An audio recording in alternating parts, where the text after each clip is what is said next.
Bonjour à tous. Vous le savez, dans le sport, il y a des records qui seront presque impossibles à battre, des performances irréalisables de nos jours, mais pas seulement. Il y a aussi des idées et des préjugés qui paraissent infranchissables.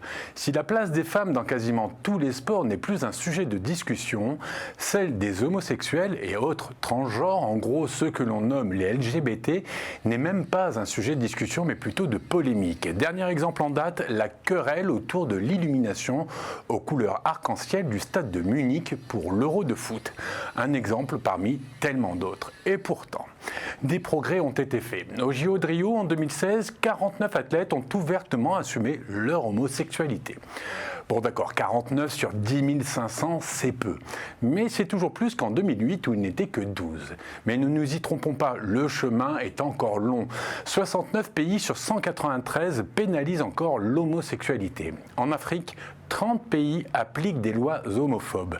Mais alors, pourquoi le sport, qui se vante d'être un terrain de tolérance et d'insertion, est incapable de l'être avec ceux qui n'ont simplement pas les mêmes goûts que vous ? Qu'est-ce qui fait que les clichés perdurent, qu'un homo est forcément un être efféminé et faible et que les sports collectifs féminins sont des viviers de lesbiennes ? Vous le voyez, les préjugés ont encore la peau dure, mais nous allons quand même tenter d'apporter quelques réponses avec mon invité maintenant.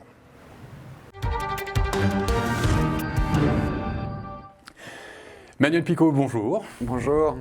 Vous êtes alors je lis parce qu'il y a tellement de choses, vous êtes le coprésident de la Fondation FIER, vous êtes également membre référent LGBT du Comité Égalité et Diversité de Paris 2024, des JO, et du Comité Éducation et Citoyenneté du Comité Régional Olympique d'Île-de-France, et vous avez été également le coprésident des Gay Games en 2018, dont on va longuement parler dans cette émission, qui s'était déroulée à Paris. Merci d'avoir accepté notre invitation. Ma première question est pourquoi cet engagement, parce que vous débutez pas, mais ça fait un moment que... Pourquoi cet engagement pour la cause LGBT au travers du sport ? Comment le sport, par quel levier, le sport peut-il faire changer les mentalités ? En fait, le sport est quelque chose qui m'a toujours habité. J'ai beaucoup pratiqué le sport en tant que jeune, dans le circuit classique, fait de la compétition nationale, régionale. Et j'ai découvert beaucoup plus tard l'idéal LGBT dans le sport, en participant et en rencontrant d'autres athlètes LGBT comme moi qui participaient aux Gay Games.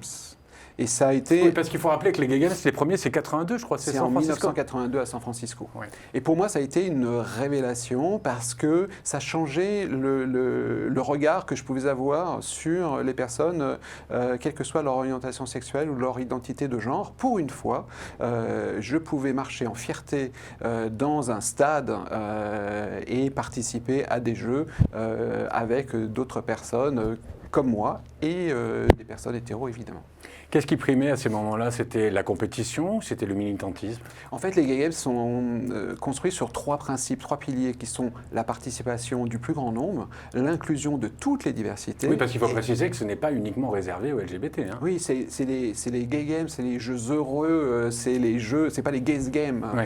Ce sont les jeux pour le respect, les jeux de la diversité. Donc, participation, inclusion et puis dépassement de soi. C'est pas de faire la performance absolue, c'est véritablement de se dépasser. Et là, le premier dépassement, c'est de participer à un événement qui s'appelle effectivement les Gay Games. Est-ce que, pour vous, plus globalement, alors peut-être pas depuis 82 parce que ça date un peu, mais est-ce que vous trouvez quand même que l'homophobie et la transphobie ont évolué et ont reculé du moins dans l'univers du sport ? Alors on peut voir cela en France, on peut voir ça dans le monde et les situations sont très très différentes selon les pays. Donc peut-être de voir déjà ce qui se passe dans notre pays en France. L'homosexualité est totalement dépénalisée en France depuis à peine 40 ans, depuis 1982. Donc ce qui veut dire que c'est quand même un sujet relativement récent et l'OMS n'a sorti des maladies mentales, la transidentité, qu'en 2019. Donc c'est tout récent.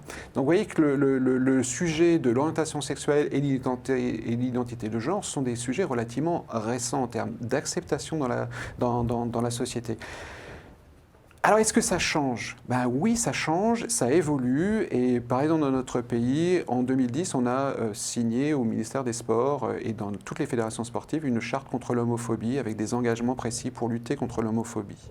Un peu plus tard, la Fédération sportive gay lesbienne a créé une charte sport et trans pour inviter à de bonnes pratiques les fédérations sportives pour accueillir les personnes, quelle que soit leur identité de genre.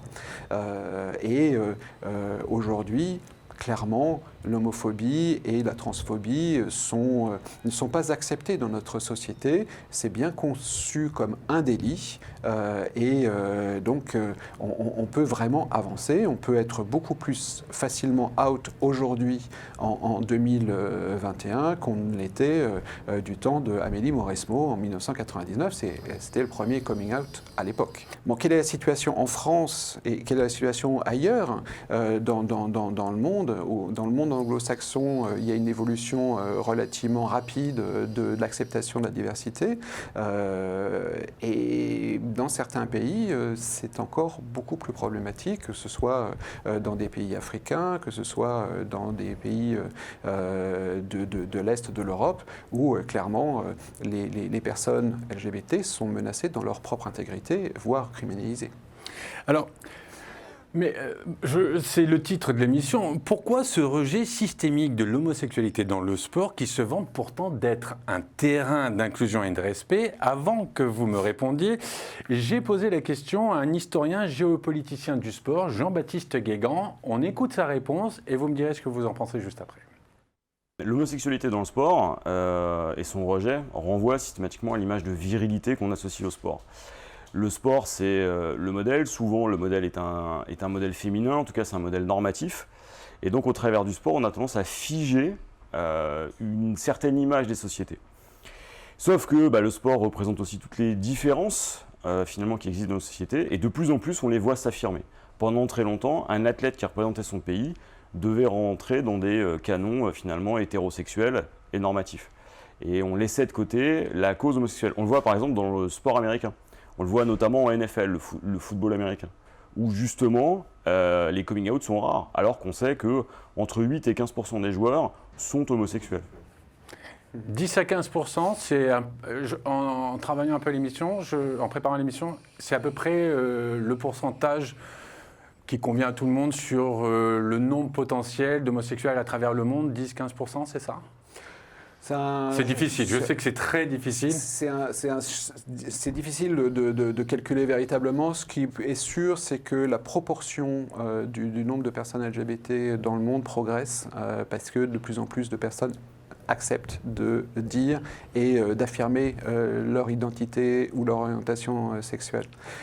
Donc 10-15%, oui, c'est un chiffre qui me convient bien, mais ça veut dire aussi que justement, le sport doit vraiment prendre en compte toutes ces personnes et les accueillir. On ne peut pas les laisser de côté. Je suis assez d'accord sur le fait que le sport est construit autour de trois piliers que sont la virilité, la performance et le patriotisme. Et ça crée un culte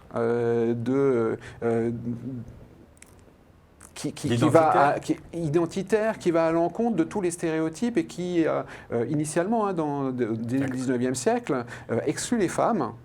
Toute personne, toute représentation non normative de la performance, la virilité et le patriotisme. Donc, toutes les personnes d'orientation sexuelle, lesbienne ou gay, n'auraient pas leur place dans le sport. Il a fallu attendre longtemps avant que le football soit reconnu comme un sport également pour les femmes. Le règlement en France, il a été créé 50 ans plus tard. Celui des hommes. Donc il y a un schéma et l'émancipation des personnes LGBT est encore plus récente. Donc on espère que bientôt on arrivera à ce que les hommes comme les femmes, comme les personnes LGBT puissent pratiquer le sport de la même façon. Parce que j'ai fait un petit calcul, 49 athlètes out à Rio. Si on double chaque année, j'ai compté que pour qu'on arrive à peu près à 10%, c'est dans 25 ans à peu près. Est-ce que ça vous paraît long ? Ça paraît énorme, mais il faut s'interroger de savoir finalement. Alors, il y a deux choses à dire. Ce sont 50 personnes qui ont eu le courage, eu une volonté de faire prendre conscience au public qu'effectivement, ils étaient LGBT. LGB d'ailleurs pour la plupart, donc lesbiennes, gays ou bi. Je crois que la première personne trans à participer aux Jeux Olympiques, ça va être à Tokyo. Oui, parce que Caster Semenya, c'était encore autre chose. Elle était hyper androgène. Hein, c'est encore un autre problème. Ouais. C'est un problème de métabolisme. C'est pas la même chose. Hein. On ne compare pas ce qui n'est pas comparable. Mais là, vous parliez tout à l'heure d'Amélie Mauresmo, et pendant que vous étiez en train de parler d'elle, je me disais, mais est-ce qu'il n'y a pas un problème de représentation, justement? Est-ce qu'il ne manque pas d'exemples? Alors oui, il y a 50 athlètes au JO qui se sont prononcés, mais sans leur faire offense, ce ne sont pas des athlètes très très connus, et la plupart du temps, ils sont dans des sports un peu confidentiels, comme le plongeon, ou ce type de... Oui. Mais ce que je veux dire, c'est que ce n'est pas des joueurs de tennis, ce n'est pas des joueurs de foot, ce n'est pas des joueurs de rugby, ce ne sont pas des cyclistes, enfin les 10 sports phares. Est-ce que ce n'est pas ça? Est-ce que c'est pas ça qui manque pour véritablement faire bouger les lignes, au même titre que ce qu'ont fait les footballeuses américaines avec Megan Rapinoe en tête, qui ont en plus eu des performances. Elle a été élue meilleure joueuse du Mondial 2019, elle a été militante, elle a osé dire non à Trump, elle a affirmé son identité. Megan Rapinoe, c'est quand même devenu une star, quoi. Par sa pratique de son sport, dans lequel elle excellait, mais également par rapport à sa communication et son courage. Megan Rapinoe est véritablement une star de la cause LGBT aujourd'hui, d'ailleurs de beaucoup de causes. Elle montre une voix, un exemple, et elle est un porte-voix extraordinaire. Moi, je m'intéresse à deux types de porte-voix. Effectivement, les personnes out, comme aujourd'hui, on a Carl Nassib, premier athlète de la NFL, à faire son coming out. Oui, Jean-Baptiste en parlait tout à l'heure. Donc, en activité. Oui, et on ne peut pas dire que c'est un sport pas viril, on est bien d'accord, le foot américain. C'est clairement, et puis c'est un vrai très bon joueur. En plus. Bon, il se trouve que là, c'est deux exemples de très bons joueurs qui font leur coming out, et peut-être que c'est un petit peu plus facile de faire son coming out quand on n'a plus la pression de montrer qu'on est performant.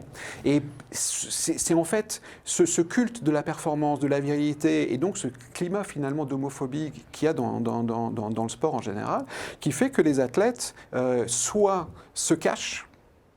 Dans les 10 500 athlètes aux Jeux Olympiques, il y a sans doute plus que 50 athlètes LGBT, mais ils ne vont pas le dire de peur des conséquences. Ça, c'est une première cause possible. La deuxième, c'est que s'ils ne se cachent pas, c'est que peut-être ils ont été exclus. Il y a des cas en France où on a vu, par exemple, Johan Lemaire, qui était dans le football amateur pourtant, hein, qui, lorsqu'il a fait son coming out, a été exclu de son équipe de football. Et ces exemples, c'est toujours le risque qu'on peut avoir. Et puis après, il y a ceux qui s'inventent une vie ou qui se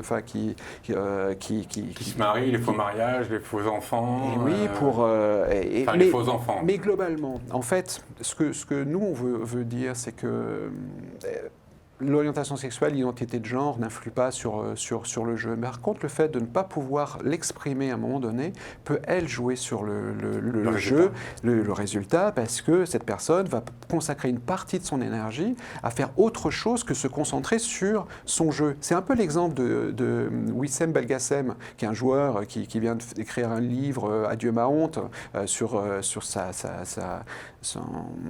son parcours, et effectivement, il a échoué dans sa carrière professionnelle parce que la pression de l'hétéronormativité était trop forte.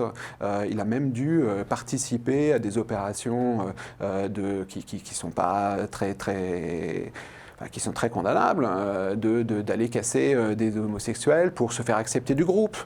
Donc voilà, ça c'est ce genre de choses qui peut exister dans un groupe pour fédérer l'équipe. Quel est le mot que les entraîneurs donnent trop souvent à leurs athlètes? On n'est pas des fillettes, on n'est pas des gonzesses, on n'est pas des PD. Et puis donc c'est à la fois sexiste, c'est à la fois homophobe. Et du coup, la personne qui est homosexuelle se dit, je vais surtout pas en parler parce que c'est trop dangereux pour moi.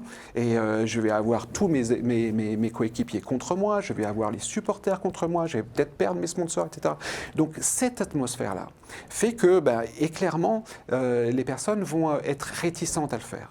Mais nous pensons, à la Fondation Fier, tout le contraire, c'est que les choses ont changé, que la loi a changé, que les mentalités ont changé, que les jeunes ne supportent plus, que les entreprises seraient prêtes aujourd'hui et cherchent des athlètes de haut niveau qui feraient leur coming out pour les soutenir, pour montrer que ce sont des entreprises de la diversité. Les dirigeants ont besoin de changer leur image. On ne peut pas se passer de 10 à 15% de la population, à la fois dans le public et à la fois sur le terrain. Donc tout ceci fera que moi je suis plutôt et nous, on est plutôt optimiste sur la capacité à avoir de plus en plus d'athlètes ouvertement LGBT.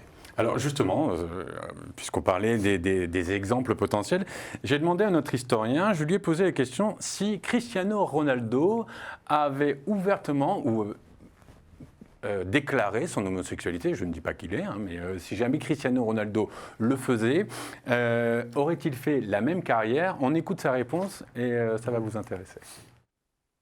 Je pense qu'il y aurait eu un rejet parmi les fans de football. Je pense que certains clubs se seraient posé la question de leur positionnement. Alors effectivement, ça aurait été une gigantesque avancée pour l'ensemble des enfants, des gamins, des adolescents qui découvrent leur sexualité et qui se rendent compte qu'ils sont homosexuels ou en tout cas qui se posent énormément de questions.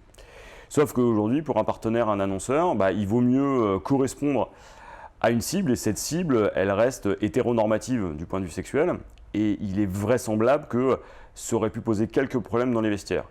Ou alors, on peut imaginer que si c'est le cas pour CR7, il y a une sorte d'omerta qui s'installe et c'est souvent le cas. On voit souvent les sportifs faire leur coming out après leur carrière. Et ça pose beaucoup de questions sur la capacité du sport à s'accepter et à accepter les gens qui en font dans leur totalité. Oui, Manuel ? Oui, effectivement, il y a des risques à faire un coming out, mais il y en a plein à ne pas le faire. En réalité, si dans l'exemple, s'il doit s'inventer une vie pour ne pas apparaître auprès de ses supporters gays, c'est aussi insupportable, c'est de la pression, etc. Quand même, hein. Alors en l'occurrence, mais c'est juste pour poursuivre l'exemple. Et puis deuxièmement, il aurait la capacité à être rôle modèle et donc d'encourager, de donner une vision différente du sport, donc changer les stéréotypes, être un exemple pour les jeunes qui pourront s'identifier et dire oui, ma vie comme footballeur n'est pas exclue si je me rends compte que je suis un jeune homosexuel ou je suis une jeune lesbienne, tout va bien pour moi. Donc cette valeur d'exemple est importante. Et par contre, je pense que on retarde un petit peu sur l'idée que certains sponsors ou dans les vestiaires, on va se faire agresser. Et clairement, enfin, c'est pas parce qu'on est homosexuel qu'on est un prédateur sexuel que les autres on doit avoir un problème. Si franchement ils pensent encore ça aujourd'hui, c'est qu'il faut faire encore plus de sensibilisation. Je suis persuadé qu'il en manque et qu'il faut revoir les codes, les stéréotypes et en fait dans les vestiaires, c'est pas un endroit où on a des rapports sexuels. Enfin, on vient juste se changer, etc. Ça change rien. C'est pas parce que je suis homo que ça va changer quoi que ce soit pour quelqu'un d'autre. Là, vous parliez de la communication. Vous trouvez que les médias traitent correctement et suffisamment ce sujet? Je parle des médias sportifs, les émissions que l'on voit régulièrement les week-ends. Alors, leur but n'est pas de faire ça. Leur but est de donner des résultats et de montrer les performances. Mais vous trouvez que ça manque un petit peu, que la tribune n'est pas assez présente pour défendre justement ces causes-là de la part... On a un exemple, c'est Antoine Griezmann qui n'est pas homosexuel, mais qui lui pousse pour que les choses changent. Est-ce qu'après, pour d'autres, on se dit oui, mais c'est de la com, c'est bon pour ses sponsors, on essaye d'y trouver un double sens. Comment vous le percevez, vous ? Est-ce que pour vous, que Antoine Griezmann se prononce, c'est une bonne chose? C'est ce que je disais tout à l'heure, on a besoin vraiment d'alliés. Ce sont justement les autres joueurs. Il y a un truc qui est extraordinaire en Allemagne qui s'est produit, c'est que 800 joueurs de la Bundesliga, donc de football, ont dit qu'ils apprécieraient, comme Antoine Griezmann, d'avoir un coéquipier gay, et que ça leur poserait aucun problème. J'attends la même chose du championnat de France, de la LFP. Ça ne s'agit pas simplement de porter un maillot arc-en-ciel, il s'agit vraiment d'affirmer son soutien. Et pareil pour l'équipe de France, j'aimerais avoir cette parole. Donc cette parole, elle est vraiment essentielle pour changer les mentalités.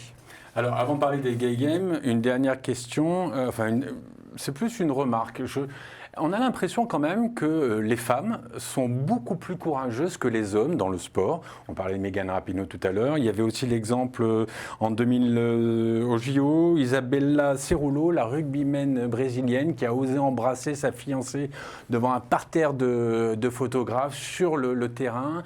Vous parliez d'Amélie Mauresmo tout à l'heure. Les femmes se prononcent. Les femmes, est-ce que c'est plus accepté l'homosexualité chez les femmes ou ça pose moins de problèmes? C'est quoi?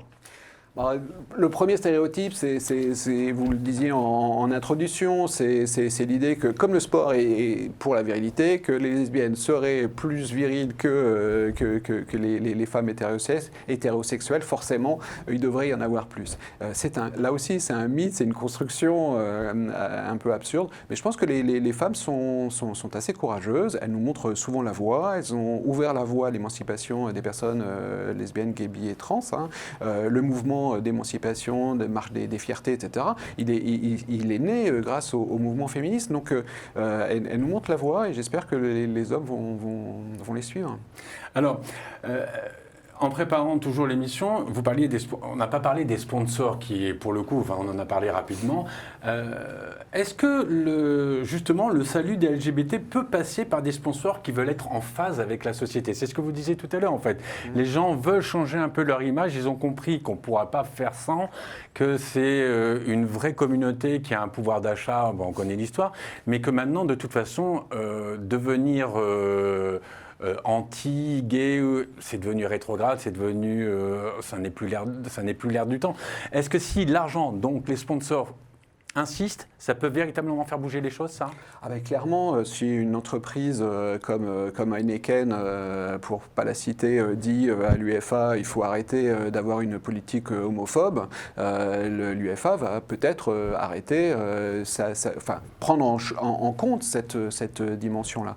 Mais je pense que les entreprises ont de plus en plus à signer des engagements de RSE, et c'est dans ces engagements sociétaux, il y a forcément l'acceptation de la diversité, l'inclusion de toutes les diversités au sein de l'entreprise, du public, etc. Et aujourd'hui, ils ont besoin de pouvoir s'appuyer sur des rôles modèles qui sont de toutes les diversités. Donc, moi, je suis certain qu'en France, certains annonceurs attendent avec impatience une grande pointure qui pourra représenter leur marque. Alors, en revanche, ça va très doucement. On parlait de l'organisation des Gay Games, que j'ai eu le plaisir de co-présider. On a eu beaucoup de difficultés à trouver des sponsors qui s'engagent sur cette thématique et qui mettent en avant leur marque. Et vraiment, je salue les entreprises qui ont osé passer le... Alors justement, ça c'était les Gay Games de 2018. Là, l'année prochaine, ça se passe à Hong Kong, en 2022. Alors, vous aimez la difficulté quand même, parce que Hong Kong, en ce moment, c'est pas un endroit qui est d'une tranquillité maximale, notamment avec les problèmes qu'on connaît vis-à-vis de la Chine. Est-ce que, juste là, par exemple, les sponsors, il y en a plus qu'il y en avait en 2018? Est-ce qu'il y a des fédérations qui vous accompagnent? Est-ce que vous avez senti un engouement différent par rapport à ce que vous avez vécu en 2018 à Paris? Alors, c'est vrai que la situation est totalement différente entre Paris et qui était soutenue par, quand même, sous le haut patronage du président de la République, avec les institutions publiques qui étaient fortes, qui ont contribué à un quart du budget, que ce soit l'État, la région, la ville de Paris. On avait un quart de sponsoring et 50% du budget qui est payé par les participants eux-mêmes et les spectateurs. Donc voilà, c'est en équilibre. Normalement, à Hong Kong, la difficulté, c'est d'obtenir le soutien des pouvoirs publics. Aujourd'hui, les infrastructures ne sont toujours pas réservées, parce que c'est des infrastructures en partie publiques, et ils n'ont pas encore réussi à obtenir l'ensemble des infrastructures. Donc c'est une vraie difficulté. En revanche, le monde de l'entreprise, justement en réaction, va soutenir de manière plus marquée les Gay Games de Hong Kong. Ils ont eu 2 sponsors aujourd'hui qui sont YouTube et Marriott, qui ont déboursé chacun $1 million, ce qui est beaucoup plus que ce que nous avons pu obtenir de notre côté. Alors une dernière question parce qu'on arrive déjà au terme de l'émission. Au travers des Gay Games et de son internationalité, j'imagine que les athlètes, selon les pays d'où ils viennent et la façon dont on les traite dans chaque pays, est-ce qu'ils se comportent de la même façon? Est-ce que vous avez la capacité de graduer la situation qu'ils vivent? C'est-à-dire, alors ma question est mal expliquée, mais est-ce que ceux qui souffrent, qui sont opprimés, se comportent différemment que ceux qui vivent pleinement leur liberté sexuelle et qui arrivent épanouis, qui ont envie de prouver quelque chose, ou d'autres arrivent un peu sur la pointe des pieds, ne veulent pas trop se faire voir, limite ont honte? Vous avez combien de délégations étrangères sur Gay Games? Alors au Gay Games à Paris, on avait 91 délégations. Lorsqu'on a fait la cérémonie d'ouverture où chacun défilait derrière son drapeau, certains participants, notamment d'Afrique et de la péninsule ibérique, arabique, n'ont pas voulu défiler de peur des représailles qu'il pouvait y avoir dans leur pays. N'oublions pas qu'il y a une dizaine de pays dans lesquels le fait d'être homosexuel peut être passible de la peine de mort. Donc évidemment, c'est difficile, et que lorsque c'est criminalisé dans 70 pays, ça veut dire que on ne peut pas avoir une activité ouvertement, de pratiquer son activité en disant qu'on est LGBT. Donc c'est un vrai souci. Et globalement, c'est pour ça que les Gay Games existent, c'est pour offrir à ces gens la possibilité de participer, de trouver des ressources pour aller plus loin.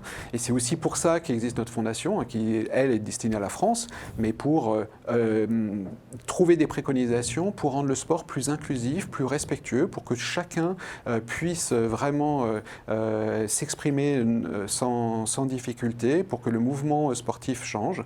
Et d'ailleurs, on lance un label Fier Sport, qui va être un label qui récompensera les organisations les plus vertueuses en matière d'inclusion et de respect des personnes, quelle que soit leur orientation sexuelle ou leur identité de genre, dans le sport. Les Gay Games en Afrique, c'est pas pour tout de suite? Alors on a eu...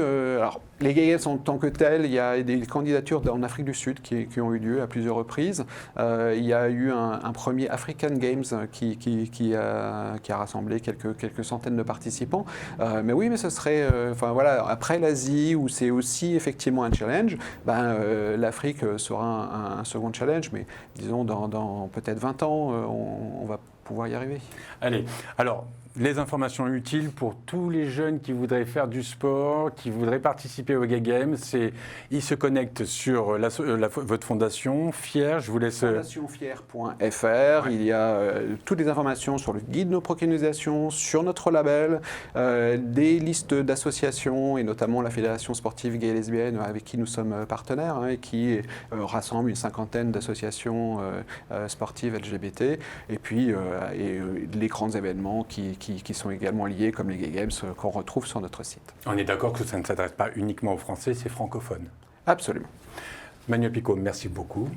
Notre TLS d'aujourd'hui se termine. On se retrouve la semaine prochaine pour un nouveau TLS+. D'ici là, vous le savez, continuez à vous informer en regardant Télésud, et puis accessoirement, pour ceux qui ont la chance de passer des vacances, de partir en vacances, je vais y arriver, passer de bonnes vacances. À très bientôt, au revoir. Merci beaucoup.